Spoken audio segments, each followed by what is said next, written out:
L'histoire des plats célèbres nous plonge dans un voyage culinaire à travers les époques et les cultures. Chaque spécialité, qu'il s'agisse du couscous nord-africain, de la pizza napolitaine ou du ramen japonais, est le fruit d'un contexte historique précis, façonné par les échanges culturels, les ressources locales et les traditions. Ces créations reflètent les innovations culinaires de leur temps, influencées par les voyages, les conquêtes et les migrations. Elles incarnent l'évolution des goûts et des modes de vie, tout en racontant l'histoire des peuples qui les ont élaborés. Partez avec nous en voyage, à travers le temps, pour 3 récits autour de la naissance de spécialités connues. Les churros.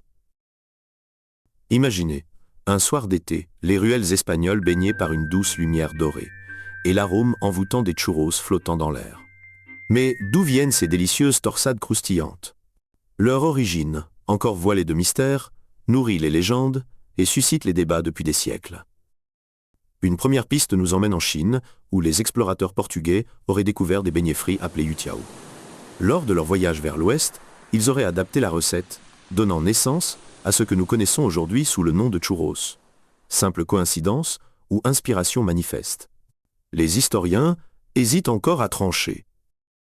L'autre version de cette histoire nous transporte dans les montagnes espagnoles, où les bergers vivaient isolés, loin des commodités des villages. Privés de pain frais, ils auraient improvisé une recette à base d'eau, de farine et de sel, façonnée en torsade pour faciliter la cuisson dans l'huile chaude. Ces beignets, à l'origine salée, leur procuraient une alimentation rapide et nourrissante au cœur de leur vie austère. Avec le temps, les churros quittèrent les montagnes pour rejoindre les villes. Là, les habitants les transformèrent en une gourmandise sucrée, saupoudrée de sucre ou trempée dans un chocolat épais. Mais était-ce vraiment l'origine de ces douceurs tant aimées? C'est ici que le récit prend une tournure inattendue. Certains chercheurs, scrutant des archives oubliées et des fresques anciennes, avancent une hypothèse audacieuse. Les churros ne seraient pas nés en Chine ou dans les montagnes ibériques, mais bien dans l'Égypte antique. Des représentations retrouvées dans des tombes pharaoniques montrent des formes similaires de pâtisseries frites, consommées lors de rituels ou pour célébrer les moissons. Cette révélation bouleverse tout ce que nous pensions savoir sur ces délices.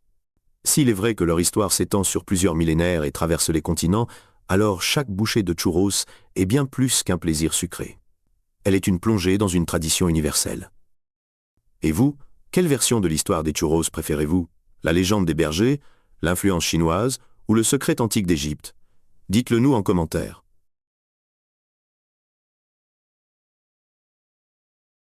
La Chine, berceau d'une culture culinaire incomparable, aurait pu inspirer des créations comme les churros. Plongeons, sans plus tarder, dans une nouvelle histoire captivante. Retour en Chine, où nous partons à la découverte des origines des célèbres dim sum, véritable trésor de la gastronomie chinoise. Les dim sum. Dans un coin animé d'un marché chinois, sous le tintement des cloches et les rires des marchands, les dim sum prennent vie. Ces petites bouchées, si délicates et pourtant si pleines de saveurs, semblent raconter une histoire ancienne à chaque bouchée. Leur origine reste enveloppée de mystères, un mélange de récits transmis de génération en génération. On dit que tout aurait commencé dans des champs baignés de soleil, il y a des siècles, lorsque les paysans, pressés par le labeur, cherchaient un moyen de transporter un repas simple et nourrissant. Avec des ingrédients de saison et des gestes précis, ils façonnaient ces petites merveilles. Chaque pli de pâte, chaque grain d'épices portait le témoignage de leur quotidien. Ce n'étaient pas seulement des bouchées, c'étaient des fragments d'un mode de vie, une alliance subtile entre nécessité et ingéniosité culinaire. Avec le temps, les dim sum quittèrent les champs pour s'inviter dans les maisons de thé. Ces lieux, à la croisée des chemins et des cultures, accueillaient les voyageurs de la légendaire route de la soie. Fatigués par les longues journées de marche et le poids des marchandises précieuses, ces aventuriers trouvaient dans ces bouchées un réconfort unique. Mais ce n'était pas qu'une affaire de nourriture, c'était une expérience. Les fumées des thés parfumés se mêlaient à l'arôme des dim sum, créant une atmosphère presque envoûtante.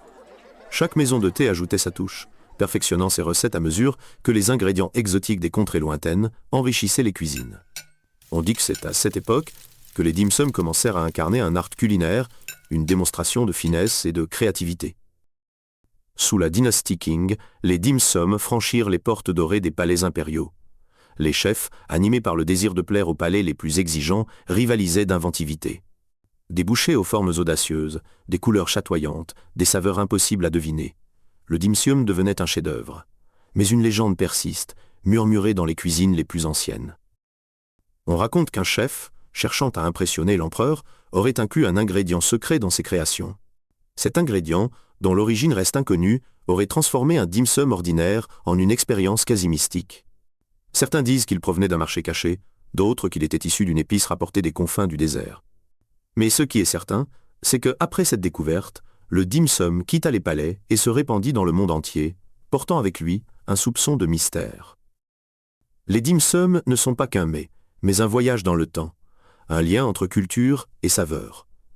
Et si vous partiez à la découverte de ces bouchées légendaires, essayez, savourez et laissez-vous envoûter par l'histoire qu'elles murmurent à chaque bouchée. À vous de jouer. Après l'Asie, voyageons ensemble jusqu'aux côtes d'Amérique du Sud, au Pérou, plus précisément pour en apprendre davantage sur l'origine du ceviche. Le ceviche. Sur les rivages brumeux des côtes péruviennes, bien avant que les conquistadors ne foulent ces terres, un mystère palpitait dans les mains des anciens pêcheurs. Ces peuples, comme les Mochicas, avaient une relation sacrée avec la mer. Le timbo, fruit acide et sauvage, était leur allié secret. Ils recueillaient les poissons frétillants des flots et les faisaient reposer dans ce jus doré, une alchimie naturelle qui transcendait la simple conservation. Cette pratique, née d'une nécessité, était aussi un rituel, un hommage à la générosité des eaux. Mais ce n'était que le début de l'histoire de ce plat fascinant. Le XVIe siècle fut une époque de bouleversement pour les terres andines. Lorsque les Espagnols débarquèrent avec leur soif de conquête, ils apportèrent avec eux leurs chevaux, leur religion, mais aussi leur citron vert. Ce fruit, inconnu des civilisations précolombiennes, allait marquer un tournant pour le ceviche. Imaginez les premiers instants de cette découverte, un pêcheur curieux, observant un Espagnol presser un citron sur du poisson, ébahi par la puissance du jus acide. Ce mariage inattendu donna au ceviche une personnalité nouvelle. Le timbo, bien que noble, céda sa place à cette explosion d'acidité. Et peu à peu, le ceviche, autrefois rituel local, devint une métaphore de la rencontre entre deux cultures. Aujourd'hui, le ceviche est une star mondiale, célébré des rues de Lima aux tables étoilées de Paris. Pourtant, peu savent qu'il continue de porter un secret. Ce n'est pas un simple plat, mais une histoire vivante. Une légende péruvienne raconte que le ceviche est la clé d'une ancienne prophétie maritime.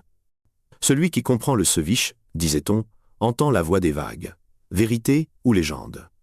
Ce qui est certain, c'est que chaque bouchée transporte ses initiés dans un voyage à travers le temps et les saveurs. Plongez dans l'univers mystique du ceviche et laissez vos papilles découvrir ce voyage entre tradition et modernité. Testez-le, explorez-le, réinventez-le. Et devenez à votre tour le gardien d'un secret culinaire ancestral.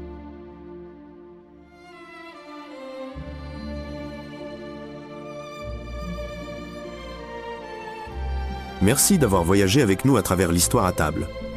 Si vous avez aimé cette exploration culinaire, n'oubliez pas de liker, de vous abonner et d'activer la cloche pour ne rien manquer. Partagez vos idées et vos plats préférés en commentaire et rejoignez-nous pour encore plus d'histoires savoureuses.